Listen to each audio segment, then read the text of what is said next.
RTI Live News. Ask for right. Welcome to RTI live news. Mulugu జిల్లా ఏటూరు నాగారం మండల కేంద్రం నందు రాష్ట్ర ఓడ బలిజల ఆత్మీయ సమ్మేళన కార్యక్రమం ఓడ బలిజల రాష్ట్ర ఉపాధ్యక్షులు గారి ఆనంద్ ఆధ్వర్యంలో నిర్వహించడం జరిగింది. ఈ సందర్భంగా రాష్ట్ర వాడ బలిల డర్ర దామోదర్ మరియు రాష్ట్ర ఓడ బలిజల ముఖ్య సలహాదారుడు తోట మల్లికార్జునులు మాట్లాడుతూ గోదావరి నది పరివాహక ప్రాంతంలో సుమారు 50,000 కుటుంబాలు చేపల వృత్తి జీవనోపాధిగా బతుకుతున్న మా ఓడ బలిజ కుటుంబాలను రాజకీయ నాయకులు ఓట్ల కోసం వాడుకుంటున్నారు తప్ప మా బతుకులను పట్టించుకోవడం లేదని ఆవేదన వ్యక్తం చేశారు.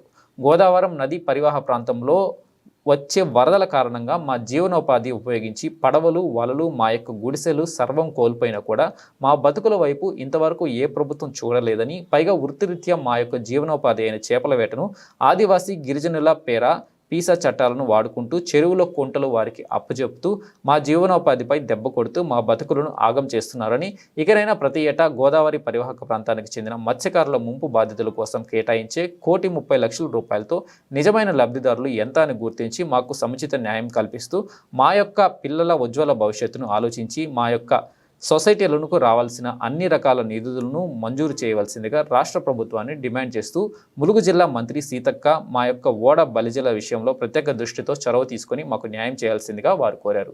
కార్యక్రమంలో ములుగు జిల్లా మరియు భద్రాద్రి కొత్తగూడెంకు చెందిన ఓడ బలిజలు పాల్గొనడం జరిగింది.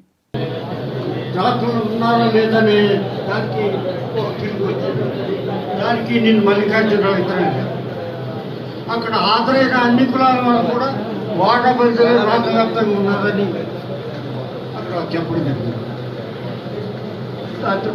వేరే కులాల వస్తువులు ఏమంటారంటే మన కులంలో ఐక్యత లేదంటారు, మనం శాతకాలం అంటారు.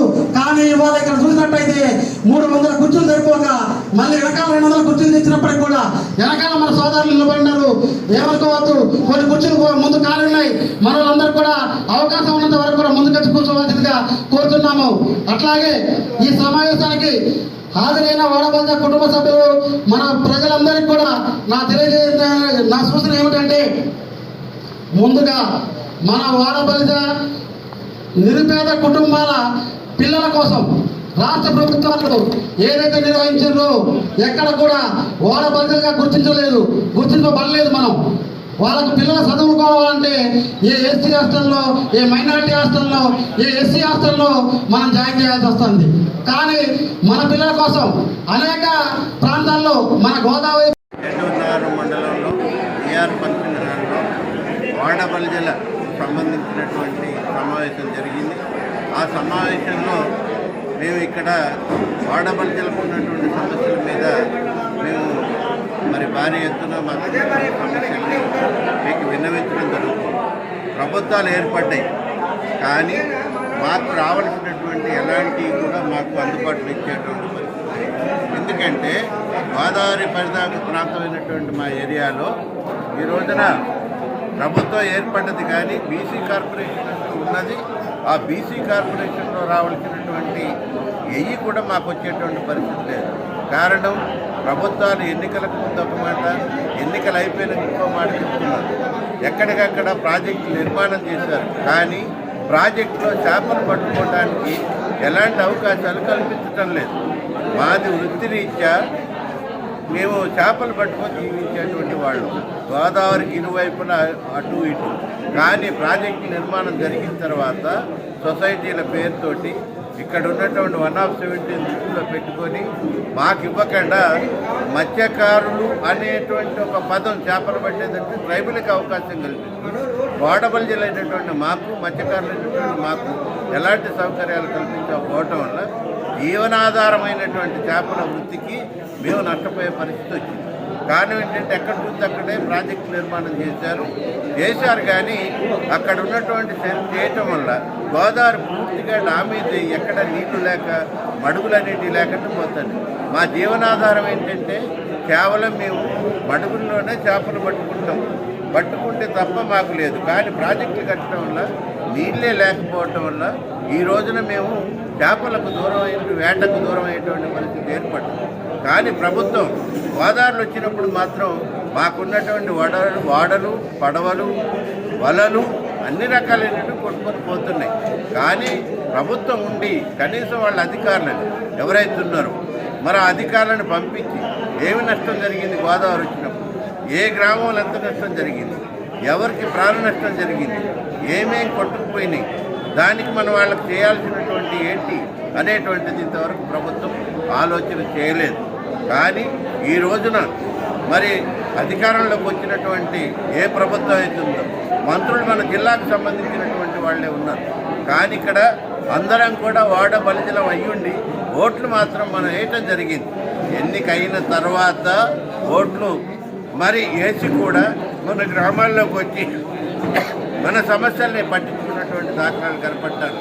కూతు మంత్రంగా వచ్చి మన ఏరియాకు వచ్చి మీకేమి సమస్యలు ఉన్నాయో చెప్పి వెళ్ళిపోవడం తప్ప ఏం లేదు. 1,30,00,000 130 కోట్ల రూపాయలు శాంక్షన్ అయింది. గోదావరి వచ్చినప్పుడు ముంపుకు గురైపోతున్నాయి గ్రామాలు. అట్లానే ఇప్పుడు ఉన్నటువంటి భూమి ఏదైతుందో ఆ భూమి కోత గురైతుంది.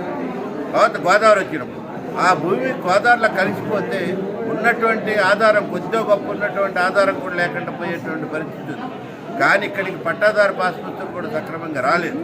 ఉన్నది కానీ ఉర్లిపోయి ఇట్లనే పోతే రామనగర్ నుంచి మొదలు పెడితే రావణగుడి వరకే కరకట్ట ఉంది, తర్వాత కరకట్ట లేదు. అదే కోతకు గురైతే ఇక్కడ నుంచి వినపాక మండలం వరకు ఇంచుమించు మొత్తం పేరూరు నుంచి అటు ఇటు అంటాను. అందుకే 2 ఏప్రిల్ నుంచి కూడా మొత్తం ఇరిగిపోతూ వస్తే లాస్ట్కు 170 వల్ల మనకి ఇంట్లో కూడా ఇచ్చేటువంటి పరిస్థితి లేదు. ప్రభుత్వం ఒక పక్కన ప్రకటిస్తున్నారు. ఏమని ప్రకటిస్తున్నారు? మీకున్నటువంటి భూములకు ఏదైతున్నాయో మాకు చూపెట్టండి, ఇస్తాలో మీకు 5 లక్షల రూపాయలు ఇస్తున్నారు. అదే ట్రైబుకి కానీ ఎస్సీలకు కానీ ఎవరైతే ఉన్నారో వాళ్ళకి 6 లక్షలు ఇస్తాము. కానీ పేరుకే చెప్తున్నారు తప్ప మనకి ఏ రకమైనటువంటి ఇంతవరకు సౌకర్యాలు కల్పించిన పాపన పోలేదు. ప్రతిదీ కూడా మన అని చెప్పుకునేటువంటి ఒక అధికార ప్రతినిధి ఆవిడ ఇప్పుడు ప్రజెంట్ మంత్రివర్గంలో ఉంది. రేపు కాబోయే ఏదో పేర్లు వినబడతానే హోమ్ మినిస్టర్ కూడా రావచ్చు అంటున్నారు. లేకపోతే రాష్ట్ర అధ్యక్షురాలు అయ్యేటువంటి పరిస్థితి ఉంది. మనకు పేరు మరి మంత్రిగా మరి సేవ చేసేటువంటి పేరున్నటువంటి ఆమె గారు సీతక్క గారు చెప్తా తప్పేలేదు. ఆమె గారు వచ్చి ఈ కరకట్ట నిర్మాణం చేపట్టి గోదావరి పరివాహక ప్రాంతాల్లో ఉన్నటువంటి ఓడబలిజలకు కానీ మత్స్యకారులకు కానీ చేపలు పట్టుకోవడానికి అనుమతి ఇస్తూ వీళ్ళని ఆదుకోవాల్సినటువంటి అవసరం ఎంతైనా ఉంది. లేకపోతే ఇంతకుముందు నేను చెప్పినట్టుగా మొత్తం ఉర్లిపోతే భూమి లేక పట్టుకోవటానికి చేపల వేట చేయడానికి మరి నీరు లేక కుంటలు లేక ఏమి లేక కంప్లీట్గా ప్రాజెక్టులే నిర్మించి మనకు పట్టుకోవడానికి అవకాశం లేకపోతే మనకు ఆనాటి నుంచి ఈనాటి వరకు చేసుకునేటువంటి వృత్తి ఏదైతుందో అది పూర్తిగా మరి కోల్పోయి మన పిల్లలు రోడ్డు మీద పడేటువంటి పరిస్థితి వచ్చింది. ఓ పక్క చదువుకున్న పిల్లలకు ఉద్యోగాలు లేవు, వాళ్ళకు నిరుద్యోగ వృత్తి లేదు, ఉండటానికి చదువుకోవటానికి సరైన స్కూల్స్ లేవు. ఈ మధ్య కాలంలోనే మొన్ననే వెంకటాపురం మండలంలో జూనియర్ కాలేజీ శాంక్షన్ అయింది. ఏదో అంటున్నారు డిగ్రీ కాలేజ్ కూడా, కానీ అంత అయిపోయింది. చదువుకునేటువంటి వాళ్ళందరూ కూడా మరీ నష్టపోయింది ఇప్పటివరకు. ఇప్పటి పిల్లలైనా అన్ని రకాలుగా చదువుకొని విద్యావంతులై ఉద్యోగాలు చేస్తే వాళ్ళ పిల్లలు పెళ్ళిళ్ళు అయితే వాళ్ళ పిల్లలు చదివించుకొని వాళ్ళైనా పెద్ద పెద్ద చదువులు చదవటానికి ఐపీఎస్లు కావచ్చు, ఐఏఎస్లు కావచ్చు, ఐఎఫ్ఎస్లు కావచ్చు, సిఈఓలు కావచ్చు, ఏ రకమైనటువంటి అయినా చదివితే వాళ్ళని చదివించుకొని విద్యావంతులు చేస్తే మరి ఇంజనీర్లు అయినా డాక్టర్లు అయినా ఏదైనా వాళ్ళ పిల్లల్ని వాళ్ళ కుటుంబాలని పోషించుకునేటువంటి పరిస్థితి ఉంటుంది. కనుక ప్రభుత్వం మమ్మల్ని చిన్న చూపు చూడకుండా మేము 2001లో సర్వే చేసాం. భద్రాచలం డివిజన్లో ఉన్నప్పుడు అటు ఇటు 2 ఏప్రిల్ సర్వే చేస్తే 30,000 కుటుంబాలు ఉన్నట్టు మనకు తెలిసినాయి. కానీ ఈ రోజున అప్పుడే 2001 అంటే లెక్కండి ఇన్ని సంవత్సరాలకు ఇంకో కనీసం 20,000 నుంచి 25,000 జనాభా పెరుగుతుందని మేము భావిస్తున్నాం.